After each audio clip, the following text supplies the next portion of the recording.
আজ থেকে ১.৫ সপ্তাহ আগে থেকে একটা ব্র্যান্ডিং বিভিন্ন মাধ্যম থেকে করা হচ্ছিল, তা হচ্ছে বাংলাদেশ যেহেতু ছোট ক্রিকেটিং নেশন, বাংলাদেশ যদি ইন্ডিয়াতে টি-20 ওয়ার্ল্ড কাপ খেলতে না যায় সেক্ষেত্রে ভারত প্রভাব খাটিয়ে বাংলাদেশকে বিশ্বকাপ থেকে বাদ দিয়ে দেবে কিনা এরকম বিভিন্ন ভয়ভ্রান্তি দেখানো হচ্ছিল।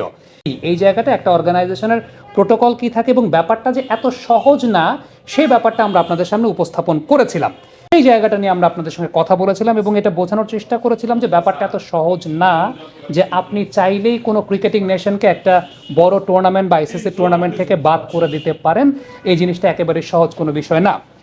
বাংলাদেশ ক্রিকেট বোর্ডের সঙ্গে আইসিসির বৈঠক শেষ হয়েছে। আইসিসির প্রতিনিধি যারা ছিলেন, যারা এসেছেন, তাদের সঙ্গে সেই মিটিংটা শেষ হয়েছে এবং এই মিটিংয়ে বাংলাদেশ ক্রিকেট বোর্ড কিন্তু জানিয়ে দিয়েছে যে না, আমরা ইন্ডিয়ায় গিয়ে খেলতে রাজি না টি-20 বিশ্বকাপটা, আমরা শ্রীলঙ্কায় গিয়ে খেলতে রাজি এবং এক্ষেত্রে অল্টারনেট সলিউশন যেমনটা হতে পারে সেটা হচ্ছে গ্রুপটা চেঞ্জ করে দেওয়া। অর্থাৎ আয়ারল্যান্ড যে গ্রুপটাতে আছে সেই গ্রুপটা, যেহেতু আয়ারল্যান্ড বাংলাদেশের কাছাকাছি র্যাঙ্কিংয়ের, সেই গ্রুপটা সোয়াপ করে দেওয়া, এই ব্যাপারটা কিন্তু প্রস্তাবনা দেওয়া হয়েছে এবং আইসিসি এই বিষয়টা আসলে মানতে বাধ্য কেন সেই ব্যাপারটা নিয়ে কিন্তু আমরা কথা বলেছি। কারণটা হচ্ছে আইসিসি যদি মানতে বাধ্য না থাকতো বা আইসিসি যদি ব্যাপারটাকে গুরুত্ব না দিত তাহলে তারা কিন্তু এই জায়গাটা আসতেন না। আরেকটা খুব গুরুত্বপূর্ণ ব্যাপার হচ্ছে আইসিসির যে অ্যাসেসমেন্টটা ছিল, আইসিসির সিকিউরিটি টিমের যে অ্যাসেসমেন্টটা ছিল, চিঠিটা আবারও আমরা আপনাদেরকে দেখাচ্ছি।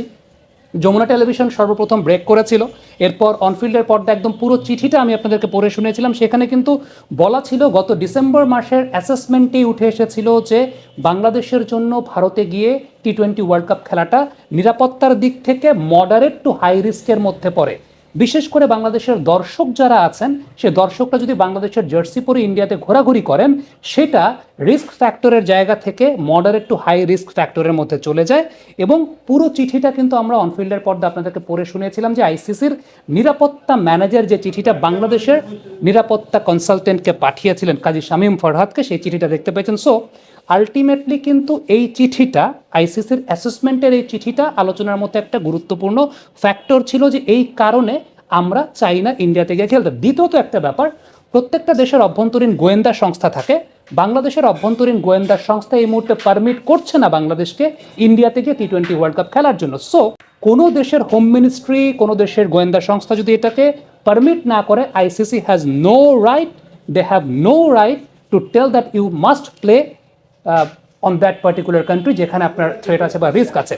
যদি আইসিসি এক্ষেত্রে প্রভাব খাটাতেই পারতো, আবারও বলে দিই, প্রভাব খাটাতেই পারতো, সেটা কিন্তু আইসিসি চাইলে পাকিস্তানের ক্ষেত্রেই খাটাতে পারতো। জাস্ট রিসেন্টলি যেটা হয়েছে যে মেয়েদের 50 ওভারের বিশ্বকাপ ইন্ডিয়ার মাটিতে, সেটাও কিন্তু পাকিস্তান শ্রীলঙ্কার মাটিতে খেলেছে। অ্যাপার্ট ফ্রম, আমরা তো শুধুমাত্র এই টি-20 ওয়ার্ল্ড কাপের কথা বলছি, সেটা বাদ দিয়ে হলেও এর আগেও কিন্তু 50 ওভারের বিশ্বকাপটাও শ্রীলঙ্কার মাটিতে খেলেছে। সো যে আলোচনা হয়েছে সেই আলোচনায় বাংলাদেশ ক্রিকেট বোর্ড তাদের স্ট্যান্ডে একদম সলিড স্টিল আছে। আইসিসি কনভিন্স করার চেষ্টা করেছিল যে ভাই আপনারা একটু চিন্তা করে দেখেন। আবারও বলি, আইসিসি কিন্তু থ্রেট দেয় নাই, তারা রিকোয়েস্ট করেছে। যেই কথাগুলো ছড়ানো হচ্ছিল বিভিন্ন মাধ্যমে আমরা দেখতে পাচ্ছিলাম যে আরে আইসিসি তো বড় অর্গানাইজেশন, বাংলাদেশ তো ছোট ক্রিকেটিং নেশন, ইন্ডিয়া তো প্রভাব খাটিয়ে বাংলাদেশের কাছ থেকে ওয়ার্ল্ড কাপটা না নিয়ে যায়, ওয়ার্ল্ড কাপই না খেলতে পারে। সো আলটিমেটলি এই জায়গাটায় আসলে প্রত্যেকটা অর্গানাইজেশন একটা ডেকোরাম অনুযায়ী চলে, একটা সিস্টেমে চলে। কোনো কিছুর একটা ইকোসিস্টেমে যদি ভায়োলেট করা হয় এন্টায়ার জিনিসটা ফল করে। সো আলটিমেটলি যেহেতু জিনিসটা একটা প্রসিডিউরে চলে, তারা কিন্তু বাংলাদেশে এসেছে এবং আমরা জানিয়ে দিয়েছি we are not going to play inside India. আমরা টি-20 ওয়ার্ল্ড কাপ খেলতে চাই, বাট সেটা বিকল্প কোনো ভেন্যুতে, সেটা শ্রীলঙ্কার মাটিতে, এটাই বলা হয়েছে। এবং লাস্ট যে বিষয়টা সেটা হচ্ছে গ্রুপটা সোয়াপ করা, জাস্ট একটা জায়গায় সোয়াপ করা, সেটা হচ্ছে আয়ারল্যান্ড যেহেতু বাংলাদেশের সঙ্গে একদম কাছাকাছি র্যাঙ্কিং আছে, তাদের সঙ্গে ওই জায়গাটা সোয়াপ করে দেওয়া।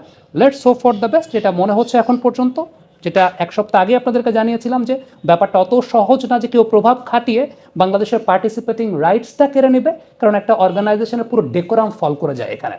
কমেন্ট বক্সে দর্শক আপনাদের মন্তব্য মতামত জানতে চাই, লিখে পাঠাবেন। Thank you so much.